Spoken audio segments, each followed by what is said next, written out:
The NFL does not slow down for anyone. We are almost through Week 11. It should be fun for Dallas at home to Houston tonight. As always, Mondays are set aside for Will Brinson, senior NFL writer, CBSSports.com. He sorts the Sunday pile. I'm going to guess that a big part of your thrust was in Pittsburgh. Steelers beat the Ravens 18-16, two-point conversion, not successful for Baltimore. We're used to that. What is Baltimore's record with two-point conversions with a chance to tie or win? I have not done that math. Has anybody at CBS done that math? I have not done that math. I will say that the Steelers appear to be this year's luck box special. I did write mea culpa. I said the Steelers would go 6-11. They are 8-2. I think how did we win, or did we win well or did we lose badly? Math that people put out in the wake of each college and each NFL week probably shows that the Steelers should be a little bit closer to 500. But yeah.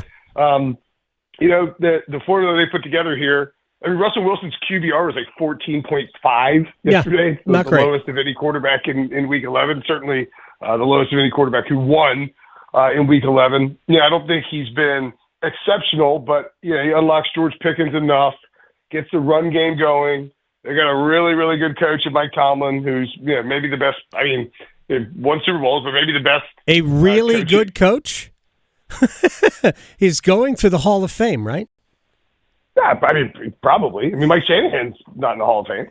So I mean, I don't know. I mean, I think I think I even called him a Hall of Fame coach. So yeah, I think he's probably getting in the Hall of Fame. But I mean, he's done an incredible job this year specifically, and you think about the defense, especially just Lamar Jackson and the Ravens have been running roughshod over the entire league, piling up points and looking unstoppable in both the run and the pass game.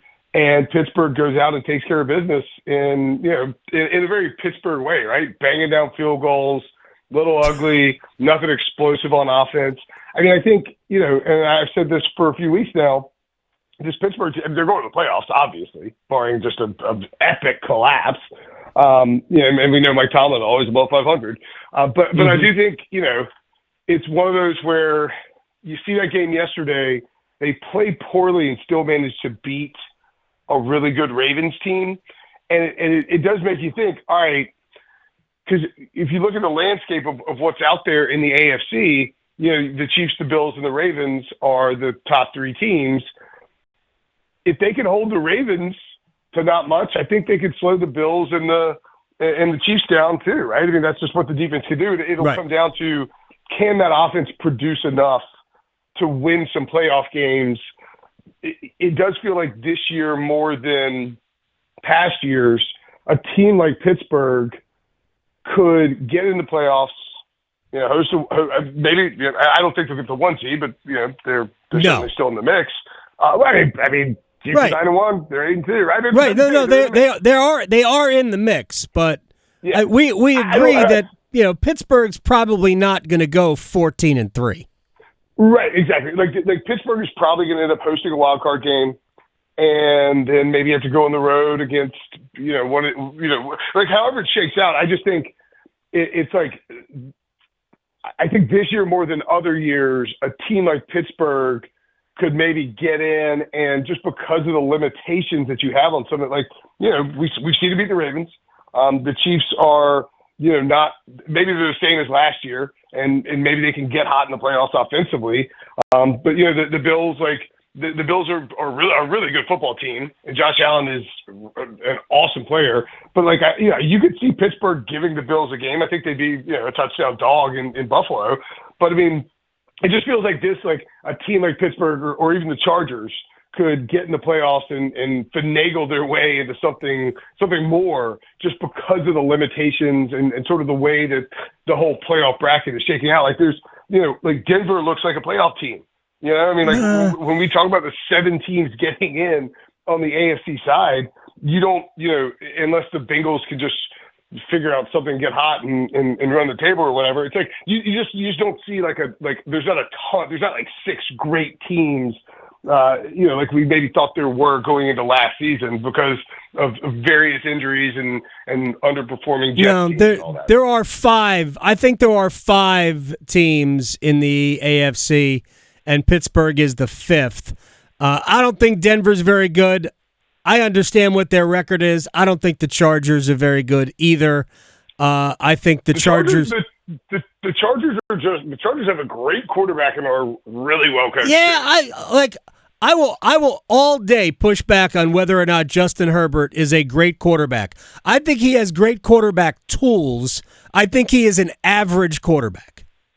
It's okay. I reserve the right. I reserve the right to sound like a dope, but I have never seen him win a game against a good team that wasn't handed them back.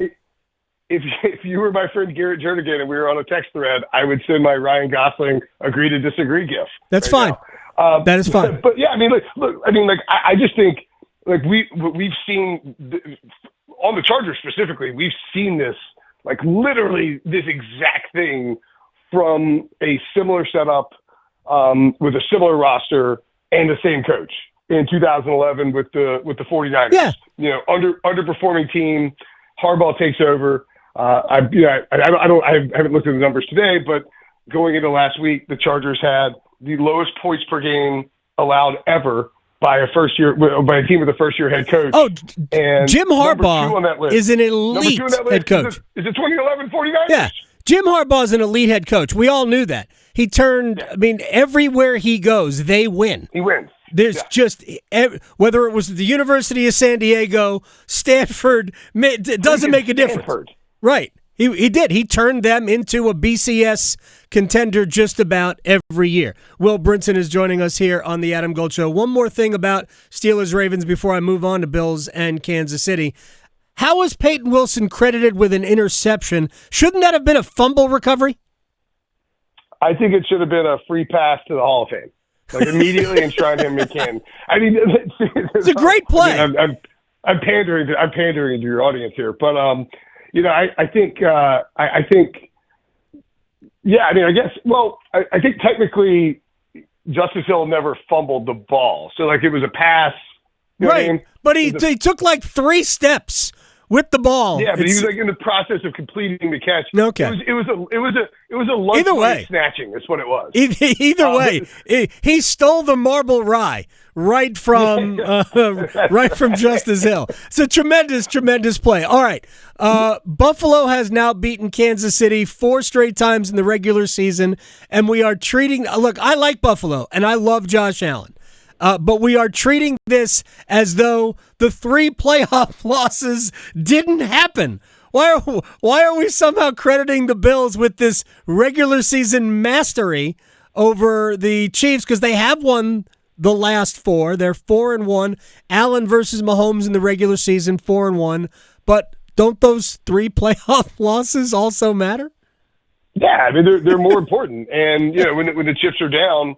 Here's the one angle that I wrote about this for CBSSports.com and stuff on the site, but the one angle that I think you could possibly take here where this one matters more than the others, and again, obviously, a playoff game is the outcome of a playoff game, it's a small sample size. Playoff games mean much more than regular season games. It's hilarious that the Bills are 4-1 in the regular season against the Chiefs and 0-3 in the playoffs. I mean, that gets in your head. But I think this one could matter more in the sense that Buffalo now has a very, very real chance of getting the 1 seed, getting a bye, getting home field advantage throughout the playoffs, and possibly forcing the Chiefs to do what they did last year, which was go on the road, but flip the schedule, right? You go on the road first to Baltimore, or maybe they host Baltimore. They've got to deal with Baltimore, or deal with the Chargers, or deal with the Broncos, deal with a really physical defense. Oh, I see. Yes. And then the very next week go to Buffalo. Whereas last year, Mahomes' first ever playoff road game, which was hyped beyond belief, was in Buffalo. And then then you saw them. They had to go to Baltimore, and they do what they do. I mean, it's Mahomes, it's Andy Reid. Allen took over and ran that touchdown to end the game. Otherwise, if you try to play it safe, you feel like maybe, you give Mahomes too much time or whatever. Mm-hmm. But I do think that getting that bye, which allows you to get healthy, allows you to prepare, obviously, it's a huge benefit. And if you could force Kansas City to, play 3 games, with that third game being in Buffalo, to me, that could be the one differentiator from years past, where Buffalo can find a way to beat the Chiefs in the playoffs. But I mean, at the end of the day, whether it's in Kansas City or whether it's in Buffalo, it's going to be a 1, 2, 3 point game max, depending on the injuries and where we stand with those teams. And it's probably going to come down to the last possession, with either Mahomes or Josh Allen having a chance to go win it, which is awesome. And I'm sure it'll be on CBS, and I'm sure it'll be amazing. Oh, I'm sure it will be amazing. And here we were sitting here basking in the glow of the fact that it's now 3 straight Mondays the Panthers and their fans have not been lamenting a loss, because they won 2 in a row, then the bye week. And I just realized that actually it kind of was a loss, because Kansas City losing at Buffalo just means they're going to be angry next week. Oh, yeah. For their game at Carolina. Well, I'll tell you this. I think what's going to be really interesting for this game, and this is not like a commentary on the Panthers per se, so much as like a generational thing. But I was at a scouting thing last week with my son Robbie, and one of the kids in there, shout out to Crawford Anders, is a big Chiefs fan, right? And I know a lot of kids that age, like my godson Teddy who lives up in DC is a big Chiefs fan, and I think there's a lot of kids in this like generation, the kids who are like 8, 9, 10, 11, whatever it is, are they're not bandwagon Chiefs fans. They're just they're Mahomes fans. Right, exactly. And I'm just genuinely curious to see how many North Carolina residents have children at that game who are wearing Mahomes or like Kelsey shirts. Right, absolutely. And I think it's a pretty good ticket too, because you get to see Mahomes in Charlotte. I would tell anyone who's listening, who's on the fence about going or not, if you've never seen Patrick Mahomes play in person and you have an opportunity to go, it's worth it, even if the game ends up being Chiefs 55, Panthers 3. Like, it doesn't matter. You'll get to see Patrick Mahomes play in person. Well worth the trip. Highly recommend it. Have seen him play many times, and it is awesome. All right, speaking of 55-3, or a reasonable facsimile thereof, and let's try to hit a couple of games real quick here. Was that a game where the Lions were like Alabama and the Jaguars were Mercer? Yeah, what the hell was that? It's the first time. Is Doug Peterson getting fired right now? I mean, if my Apple Watch buzzes, I'm assuming it's Doug Peterson getting fired. It's their bye week. Wouldn't be surprised if he's let go. The real issue for Jacksonville is, to be honest, Trent Baalke, the former San Francisco GM, who's been there for a while, the GM in Jacksonville. He's a snake in the building. If the Khan family doesn't clean him out too, they're going to have a hard time attracting really good candidates. But the early buzz is that Ben Johnson, the Lions OC, would be interested in that job, and he certainly helped get Doug Peterson fired if it does happen. And then Belichick obviously being bandied about. So, I mean, look, the Jaguars do a good job, but the Jaguars right now, poorly coached, poorly managed, et cetera. And the Lions, first team since 1979 to outgain an opponent by 475 yards or more. Unbelievable. I mean, that's to see that score in an NFL game is absolutely mind-blowing. You don't see that often. At least for Shad Khan's sake, at least Fulham is in the top half of the Premier League table. By the way, the record for most 50-point games in a season is 3. 5 teams have that. Just one, the 2013 Broncos, is post-merger. The Lions have a pretty realistic shot at getting there, just because their offense is so explosive. Their offense is it is incredible. All right, things going well in New York with the Jets? I mean, they lost like 6 or 7 must-win games. It's unbelievable. They've been bad. when people were trying to say their defense was good, I think I've said this every week. Their defense isn't nearly as good as people think. Nope. It just isn't. It's been really bad, too, by the way, since Robert Saleh was fired. Yes. I believe they're giving up more than 25 points per game in the 6 weeks since. Yeah, definitely over because the offense is bad.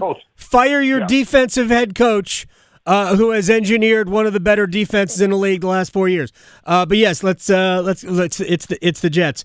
Real quick, since the Cowboys are minus 94 in their 0-4 home record, and that includes only a 3-point loss to the Ravens in Week 3. Are we anticipating anything other than getting blown out by the Texans tonight? The Texans will be Jake Paul, and the Cowboys will be Mike Tyson, and they will likely get destroyed. Nico Collins back for this game off the injury report. He changes that offense. Cowboys can't stop anything on offense or defense. Probably Cooper Rush and Trey Lance out there. I think we will see 25 to 30 carries from Joe Mixon and like 150 rushing yards. Probably, go if you can bet it. Probably bet it. It's only like plus 250. Joe Mixon to score 2 touchdowns, but it's probably a pretty good bet. Will Brinson, senior NFL writer, CBSSports.com. At Will Brinson on Twitter. Sir, I appreciate your time. All right, buddy. See you next week. You got it. Will Brinson here on the Adam Gold Show.